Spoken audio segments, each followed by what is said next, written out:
Consistency of a linear system tells us how many solutions there are. A system is inconsistent if it has no solutions. And it's consistent if it has at least one solution. So you can have one solution or infinitely many solutions. It's one or the other. Now, a homogeneous system has all constant terms equal to 0. So for example, if I look at this linear system, the constant term at the end is 0. So these two constant terms are 0. And there's always going to be at least one solution. Well, the one solution is going to be the 0 vector. So obviously, if I plug in x1 and x2 equals 0, I get that 0 equals 0. And so that is a solution. Now, row operations keep the system homogeneous. So if I were to add these two rows, I keep the first one the same, but then add the second row with the first row, and then make that the new second row. Notice that the constant term is still 0. So this is still homogeneous. Let's look at basic versus free variables. Basic variables correspond to pivot column, whereas free variable is a variable that is not a basic variable. So obviously you have all your variables or all your unknowns. If it corresponds to a pivot column, it's a basic variable. Otherwise, it's a free variable. In order to find whether it's a basic or free variable, you have to write the matrix in echelon form or row reduced echelon form. But the key is it has to be in echelon form. If there are n equations and n unknowns, then there are no free variables.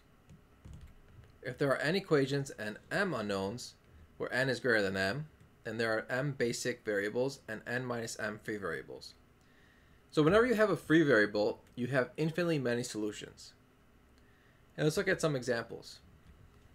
So here we have an echelon form.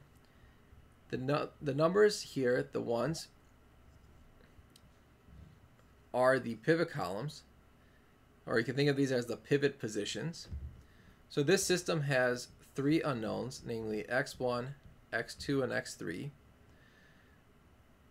Because we have 2 of the pivots here, x1 and x3 are the basic variables, and that means x2 is going to be the free variable. So this one, because there is a free variable, there's going to be infinitely many solutions.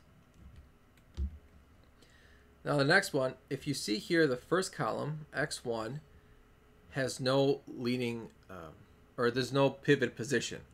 So x1 is going to be a free variable. Now x2, well, it has a pivot here, so that's going to be a basic. Same thing with x3. That's going to be basic. x4 has no 1 here, no pivot position, so that one's going to be a free variable. Okay, so these are free and these are basic. And again, because it has because it has free variables, there's infinitely many solutions for this. Now this one, we have x1, x2, x3, and x4. I'm going to circle the pivot positions.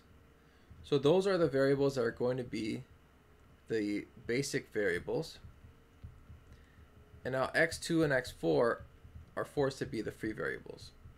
And so this one will have infinitely many solutions because we get 2 free variables.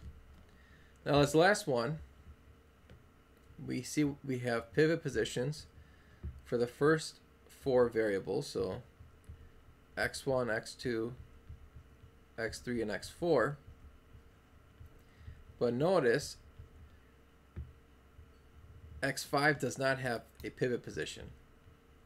So this one is going to be the free variable.